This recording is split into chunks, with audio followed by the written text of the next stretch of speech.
B2 C1 English Story Woman in the Water.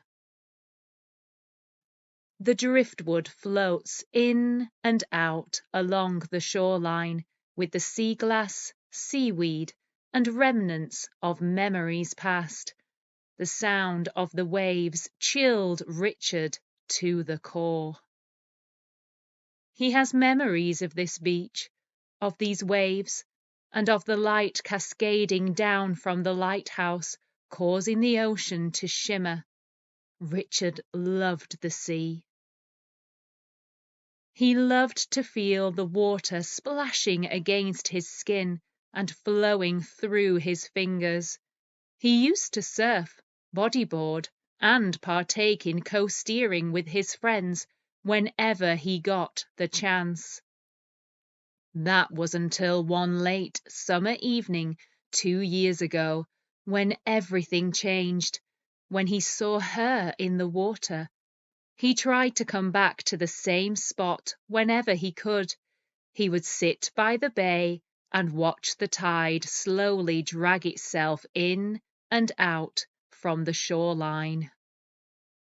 He found it mesmerizing. For Richard, there was always something so magical about the currents swirling and twirling in the water. He often wanted to dive in with his longboard and paddle out to the sweet spot where the waves slowly turn and grow. He wanted to explore the depths of the ocean, but the flashbacks from that night stopped him. The screams haunted his dreams, so that all that was left were nightmares. Richard had frequented this bay since he was a small boy. He used to visit with his grandma. She would watch their belongings and make sandwiches while he splashed about in the water. As he got older, he would visit with his friends. Richard got reasonably good at surfing. He came top 3 in a few competitions, but he never really took it seriously.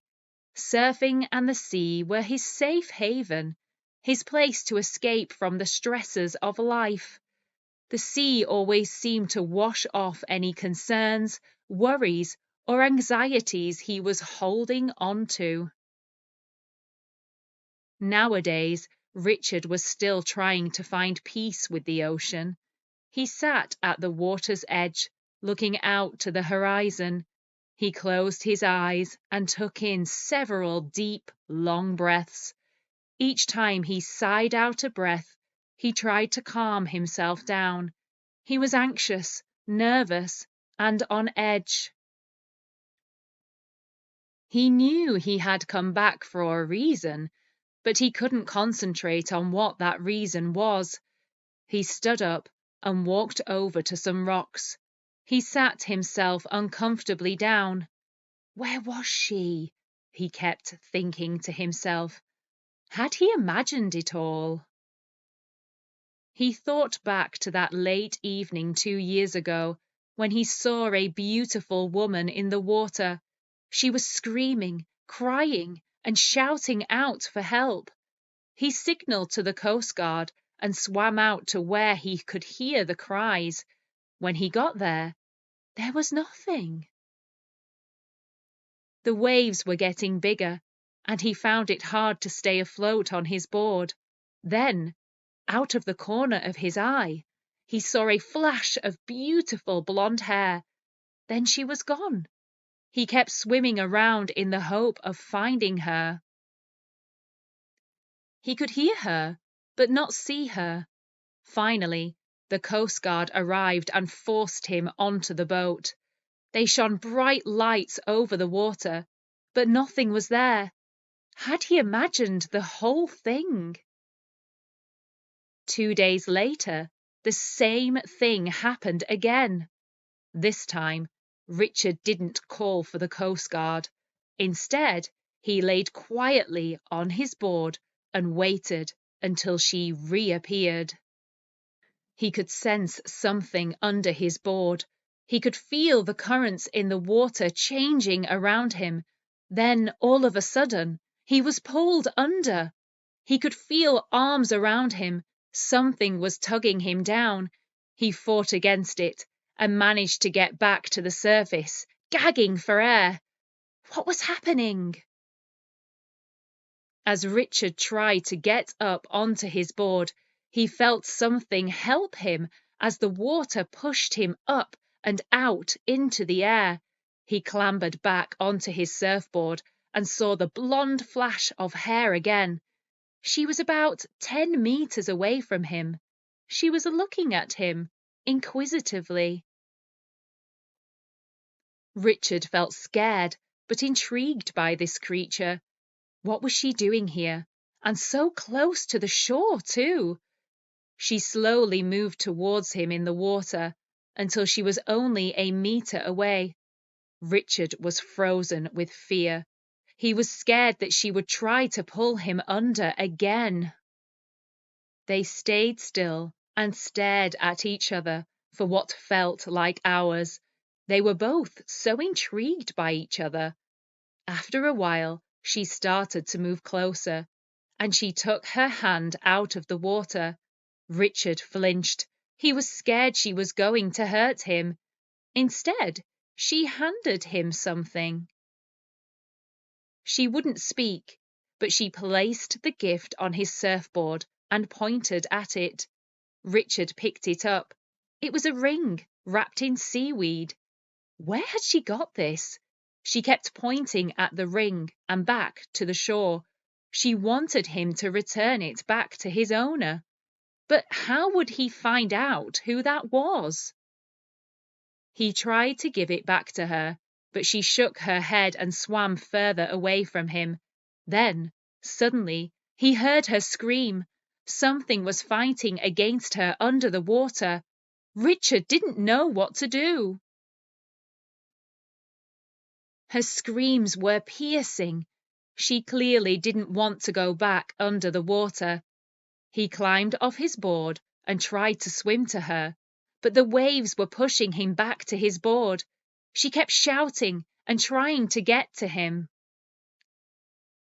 Suddenly, a huge wave came.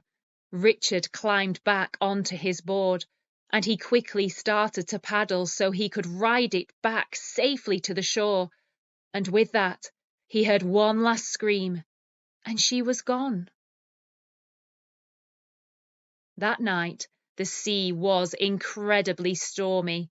He stayed on the beach until the sun set, and he could no longer see anything. He wanted to know where the blonde woman in the water had gone. Would she ever come back? He kept looking at the ring. He knew it was some sort of message. He decided to look online to see if he could find any similar rings. It was incredibly unusual. It was engraved and had small emeralds all the way around it. Finally, he decided to post it online, stating that he had found it on the beach, and if someone could prove it was theirs, they could have it. A few days went by, and he heard nothing. Then, out of the blue, he got a message on his phone from someone claiming to be the rightful owner of the ring. He was intrigued and asked for evidence. Shortly after, a photograph popped up on his phone of a woman in a wedding dress wearing the ring. She was stood at the water's edge with her new husband, smiling brightly at the camera.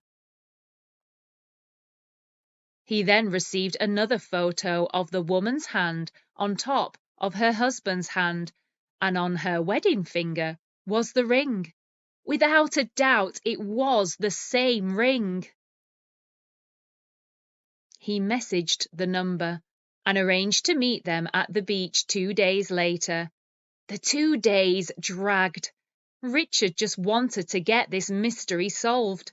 He couldn't stop thinking about the woman in the water. He'd even had nightmares about her screams. The day arrived when he was going to meet the alleged owner of the ring. How could he know for certain that this person would have a connection to the woman in the water? As Richard walked along the beach, he saw a woman with long blonde hair smiling back at him. As they got closer, she held out her arms to hug him. Richard was taken aback. He had never met this person. "I was waiting for this," said the woman. They walked to a cafe on the beach, sat down in 2 deck chairs, and the woman started to explain. "My name is Coral. You have my wedding ring. I gave it to my daughter, and now my daughter has given it to you. She looks like me, doesn't she? She always said when she wanted me to join her again that she would send me a message, and this is it." Things were not making any sense to Richard at all. He asked about her daughter. He told her what had happened to him. He couldn't understand.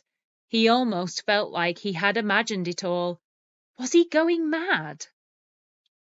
Coral did not go into details.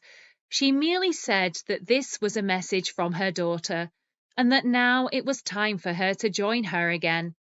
She had lived her life on land, and now her daughter needed her back in the ocean. Richard thought he was talking to a mad woman. However, he felt there was some honesty to her, so he got out the ring and passed it to her. Coral slowly took the ring from his hand and placed it on her finger. As she did, the green emeralds lit up, and Coral gasped. "It is time," she said. "We must wait until the sun sets, and then I will go back to my daughter." Richard felt like he should call someone. This woman was clearly out of her mind. But when he thought back to the woman in the water, to her screams, and to her agility in the sea, he knew that she needed her mother again. It was instinctual. "Would you wait with me?" said Coral. "Everything is sorted at my house. My husband knows I have received my calling from our daughter. He will know where I am. But it would be nice if I had some company while I wait for the time to come." "How will you know when that is?" Richard wondered. "The ring will tell me." And with that, they both sat in silent companionship until the sun began to set. "Now," said Coral, "the time has come." Richard looked down at the ring. It had lit up again with tiny emerald green lights. "Are you scared?" asked Richard. "Why would I be scared, darling? I'm going home." They slowly walked together to the water's edge. The beach was deserted. Coral took only her coat and shoes off. "It feels so good to feel the sea between my toes again." She looked back at Richard. "Please just put my coat and shoes in a bin. I won't be needing them again. Thank you so much. I should imagine it was rather odd seeing a woman in the waves." "Just a tad, yeah," said Richard. "Well, now there'll be 2. Do look out for us, won't you? Perhaps we'll pop up and say hello from time to time." "You know, she meant to give you this ring. She knew you were the chosen one to pass the message to me. She waits every day for the right surfer to pass by, and you were him.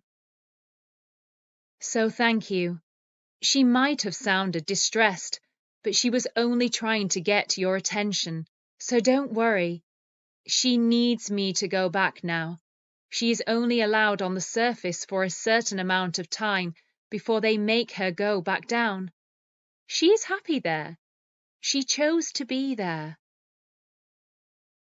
Richard thought back to all the stories he'd heard over the years of people seeing mermaids or hearing voices in the water, but he thought they were all hearsay.